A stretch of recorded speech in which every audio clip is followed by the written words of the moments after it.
Bismillahirrahmanirrahim. Assalamualaikum warahmatullahi wabarakatuh.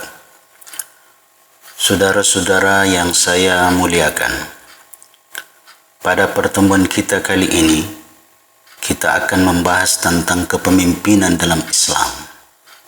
Kita akan memulai materi ini dengan melihat hadis berikut ini. Setiap orang adalah pemimpin.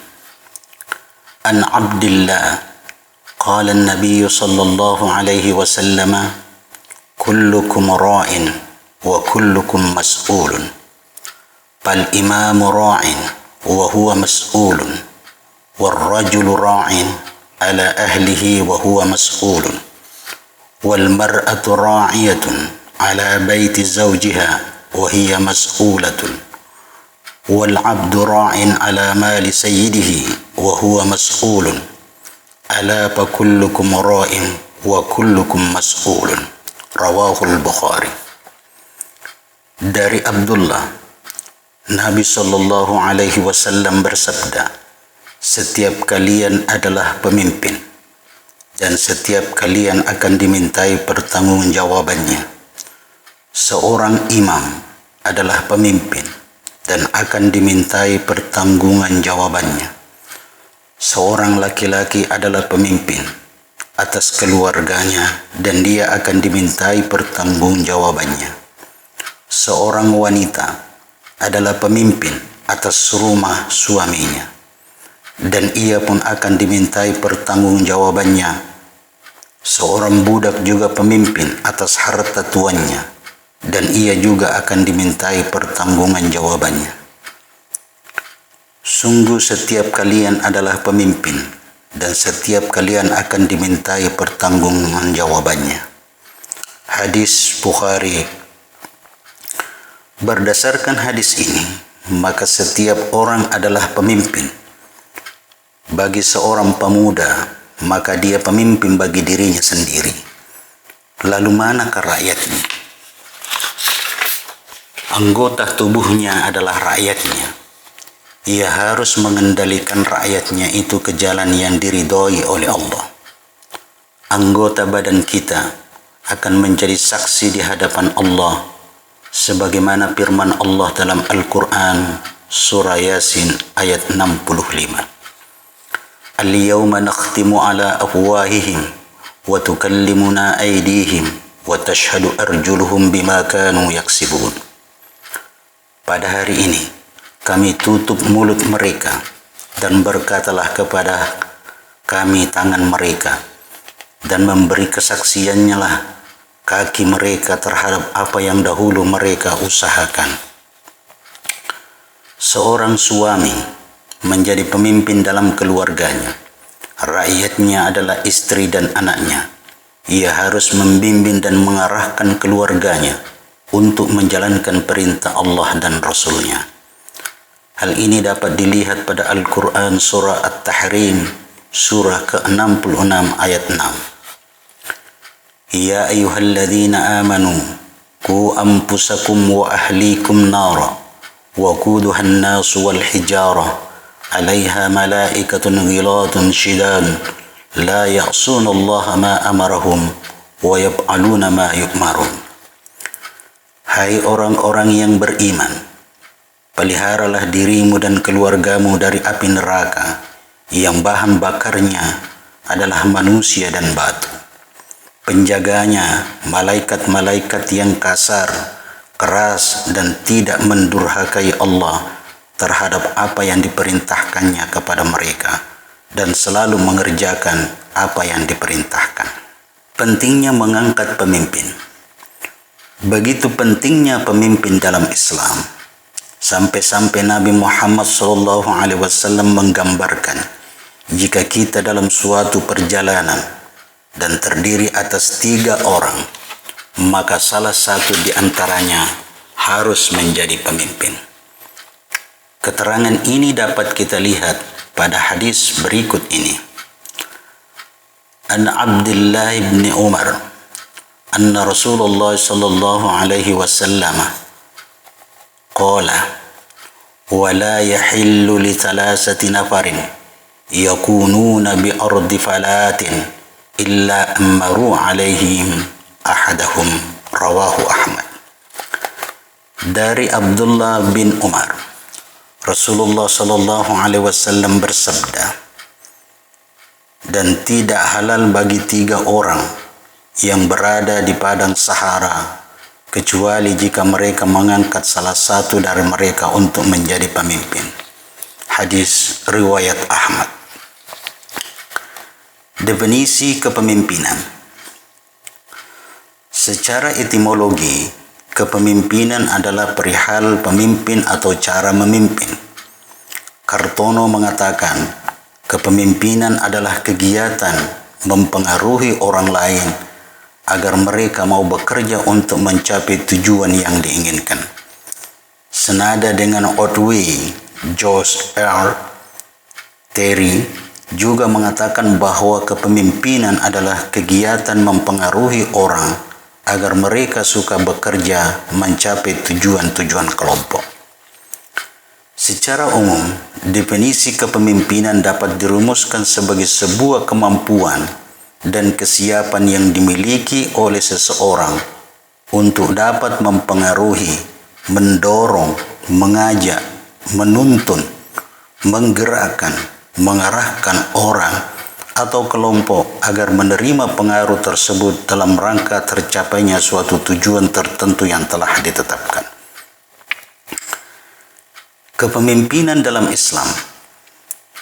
Kepemimpinan dalam Islam tidak jauh berbeda dengan metode kepemimpinan pada umumnya. Artinya dalam prinsip-prinsip dan sistem-sistem yang digunakan dalam kepemimpinan Islam terdapat kesamaan pada umumnya. Jadi ciri utama kepemimpinan dalam Islam adalah sebuah kepemimpinan yang menerapkan nilai-nilai ajaran Islam.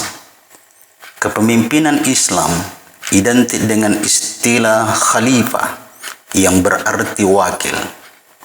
Pemakaian kata khalifah setelah Rasulullah sallallahu alaihi wasallam sama artinya yang terkandung dalam perkataan amir atau penguasa.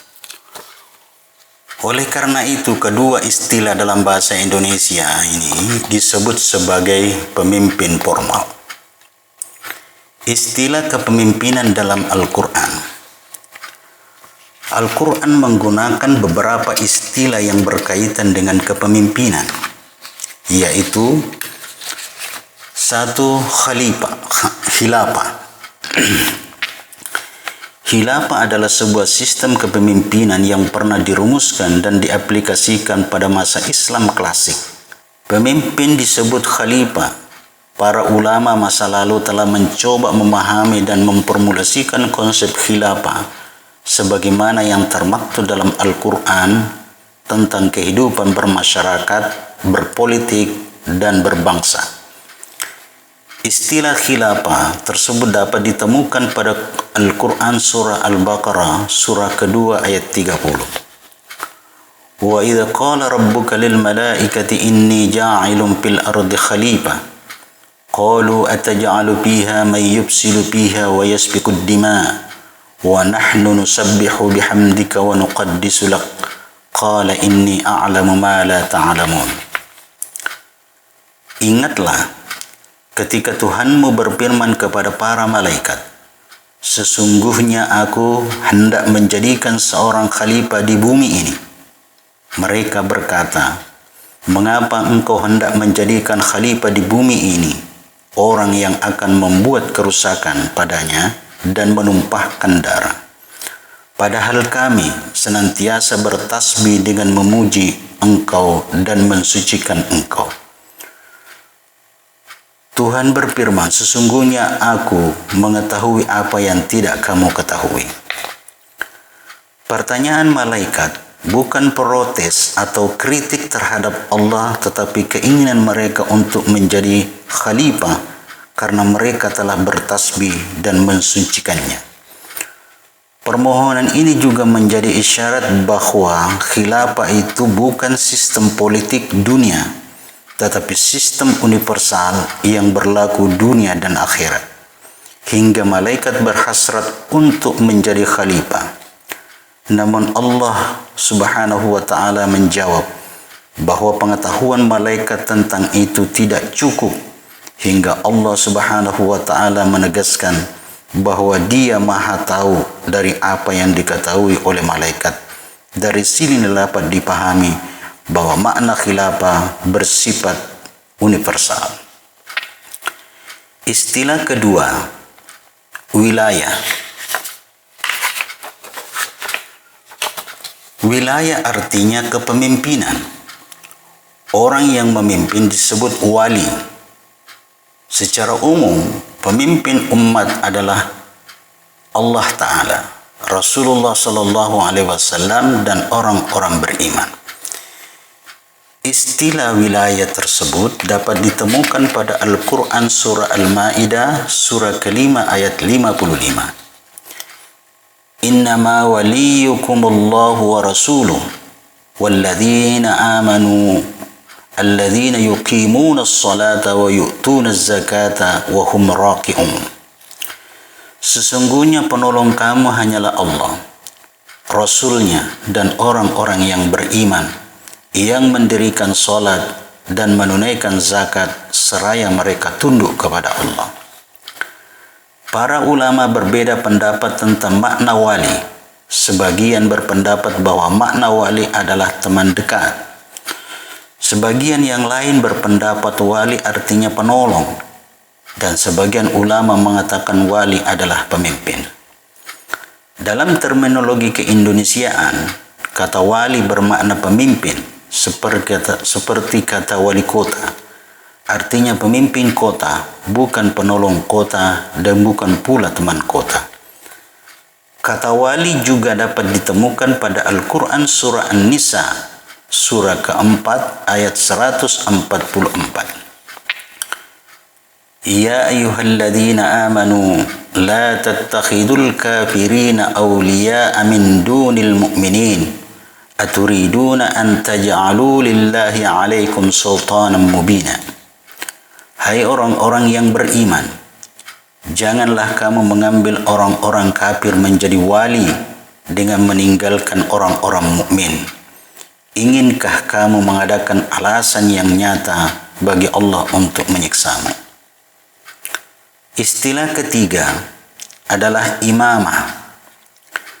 Kata imamah adalah sistem kepemimpinan, dan orang yang memimpin disebut dengan imam. Imamah adalah kepemimpinan yang bersifat umum, baik kepemimpinan negara atau kepemimpinan ibadah mahdhah, seperti sholat. Pemimpin dalam ruang lingkup orang-orang yang bertakwa adalah imam lil muttaqin, atau pemimpin bagi orang-orang yang bertakwa. Pemimpin orang yang beriman disebut imam lil mu'minin, atau pemimpin orang-orang beriman, dan pemimpin manusia disebut imam lin nas, atau pemimpin bagi seluruh manusia. Tanpa membedakan agama, suku, daerah, dan sebagainya. Kepemimpinan ketiga inilah yang pernah eksis pada masa Rasulullah SAW. Kata ini dapat ditemukan dalam Al-Quran pada surah Al-Baqarah surah kedua ayat 124. Wa idh ibtala Ibrahim rabbuhu bikalimatin fa'atammahunna qala inni ja'iluka lin-nasi imama qala wa min dhurriyyati qala la yanalu ahdi zalimin. Dan ingatlah ketika Ibrahim diuji Tuhannya dengan beberapa kalimat atau perintah dan larangan, lalu Ibrahim menunaikannya. Allah berfirman, sesungguhnya aku akan menjadikanmu imam bagi seluruh manusia. Ibrahim berkata, dan saya mohon juga dari keturunanku. Allah berfirman, janjiku ini tidak mengenai orang-orang yang zalim. Istilah pemimpin dalam Islam. ada beberapa istilah yang digunakan dalam Islam untuk menunjukkan seorang pemimpin, yaitu pertama, ar-ra'in. Istilah ar-ra'in pada dasarnya berarti pengembala yang bertugas memelihara binatang, baik yang terkait dengan pemberian makanan maupun dengan perlindungan dari bahaya. Namun dalam perkembangan selanjutnya, kata tersebut juga dimaknai pemimpin, karena tugas pemimpin sebenarnya hampir sama dengan tugas penggembala, yaitu memelihara, mengawasi, dan melindungi orang-orang yang dipimpinnya.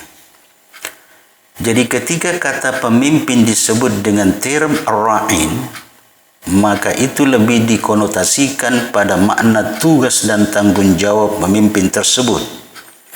Untuk itulah, seorang pemimpin dalam menjalankan tugasnya harus memiliki kesadaran akan tanggung jawab tersebut, sehingga tugasnya dilaksanakan penuh hati-hati, disertai upaya untuk memperbaiki diri sendiri dan orang yang dipimpinnya.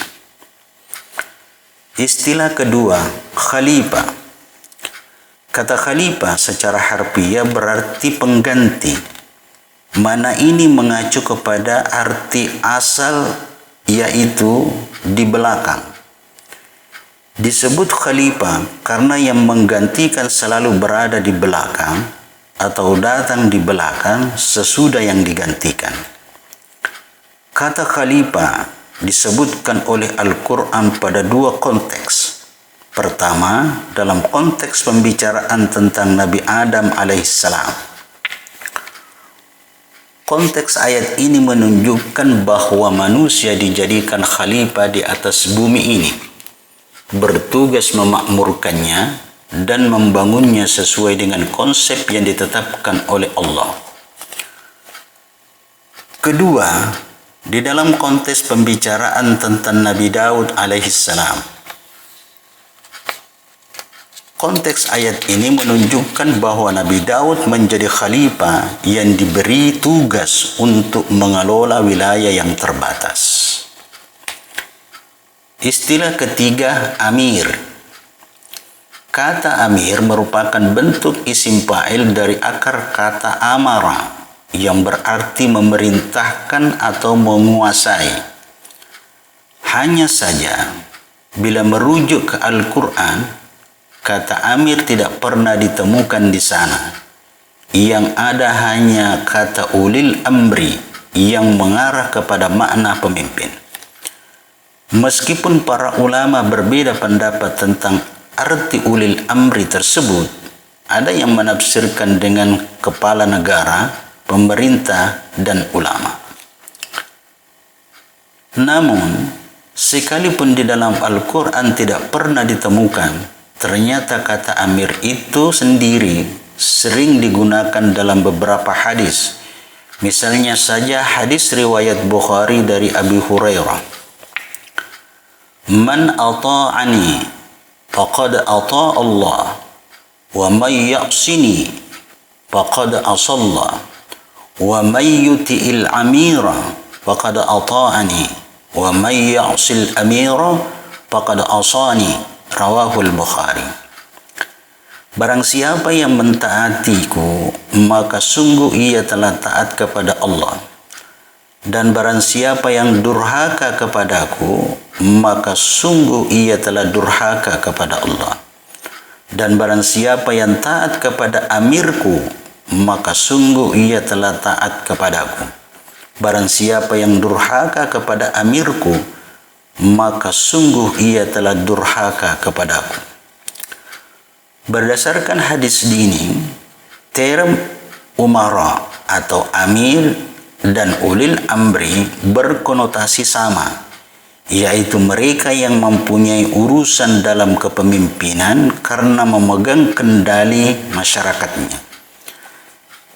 Jadi dalam fikih siasa dusturia atau ilmu tata negara, orang-orang tersebut adalah orang-orang yang memegang kekuasaan tertinggi dalam pemerintahan dan atau mempunyai wewenang membuat undang-undang yang mengikat kepada seluruh umat di dalam hal-hal yang tidak diatur secara tegas oleh Al-Quran dan hadis. Istilah keempat, imam. Kata imam berarti setiap orang yang diikuti oleh suatu kaum, baik untuk menuju jalan yang lurus maupun untuk menuju jalan yang sesat. Kata imam ini juga digunakan dalam pemimpin solat. Ini berarti bahwa kata imam mengandung makna spiritual yang berarti memiliki kedekatan dengan Allah. Jadi istilah imam lebih dikonotasikan sebagai orang yang menempati kedudukan, jabatan yang diadakan untuk mengganti tugas kenabian di dalam memelihara agama dan mengendalikan dunia. Sebagaimana firman Allah dalam Al-Quran surah Al-Isra surah ke-17 ayat 71.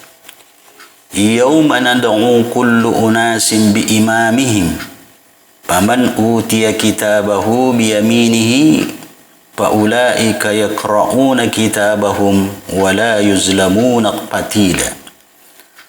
Ingatlah suatu hari yang di hari itu kami panggil setiap umat dengan pemimpinnya, dan barang siapa yang diberi kitab amalannya di tangan kanannya, maka mereka ini akan membaca kitab itu dan mereka tidak dianiaya sedikit pun. Kepemimpinan formal dan informal. Pengertian kepemimpinan dapat dilihat dari dua segi, yaitu pemimpin formal, yaitu orang yang secara resmi diangkat dalam jabatan kepemimpinannya, teratur dalam organisasi secara hierarki. Kepemimpinan formal ini disebut dengan istilah kepala. Contoh, kepemimpinan negara atau lembaga negara. Pemimpin informal, yaitu kepemimpinan ini tidak mempunyai dasar pengangkatan resmi, tidak nyata terlihat dalam hierarki kepemimpinan organisasi. Contoh, pemimpin organisasi kemasyarakatan. Kriteria pemimpin menurut Islam. Dalam Islam, seorang yang menjadi pemimpin haruslah memenuhi persyaratan, yaitu pertama, adil. Kedua, memegang teguh hukum Allah. Tiga, sehat jasmani dan rohani. Empat, mempunyai kekuatan. Kekuatan yang dimaksud di sini adalah kemampuan dan kapasitas serta kecerdasan dalam menunaikan tugas-tugasnya. Berikutnya amanah, yaitu kejujuran dan kontrol yang baik. Adanya kepekaan nurani yang dengannya diukur hak-hak yang ada. Profesional. Hendaknya ia menunaikan kewajiban-kewajibannya yang dibebankan padanya dengan tekun dan profesional. Tidak mengambil kesempatan dari posisi atau jabatan yang sedang didudukinya. Menempatkan orang-orang yang paling cocok dan pantas pada satu jabatan. Toleransi dan visioner. Peran pemimpin dalam Islam. Peran pemimpin dalam Islam adalah A. Pemimpin sebagai perencana. B. Pemimpin sebagai pembuat kebijakan. C. Pemimpin sebagai ahli. D. Pemimpin sebagai pelaksana. E. Pemimpin sebagai pengendali. E. Pemimpin sebagai pemberi hadiah dan hukuman. G. Pemimpin sebagai teladan dan lambang. H. Pemimpin sebagai tempat menimpa segala kesalahan. I. Pemimpin sebagai peran anggota lain. Fungsi pemimpin. Kepemimpinan dapat berjalan dengan baik apabila fungsinya telah terpenuhi. Oleh sebab itu, seorang pemimpin haruslah dapat menggunakan peran yang dimilikinya secara optimal sehingga akan dapat mewujudkan fungsi kepemimpinan dengan kerjasama dari orang-orang yang dipimpinnya. Fungsi pemimpin adalah memandu, menuntun, membimbing, memotivasi, menjalin komunikasi yang baik, mengorganisasi, mengawasi, dan membawa kelompoknya pada tujuan yang telah ditetapkan. Demikian pertemuan kita pada kesempatan ini. Insya Allah kita akan ketemu pada lain waktu. Lebih dan kurangnya mohon dimaafkan. Assalamualaikum warahmatullahi wabarakatuh.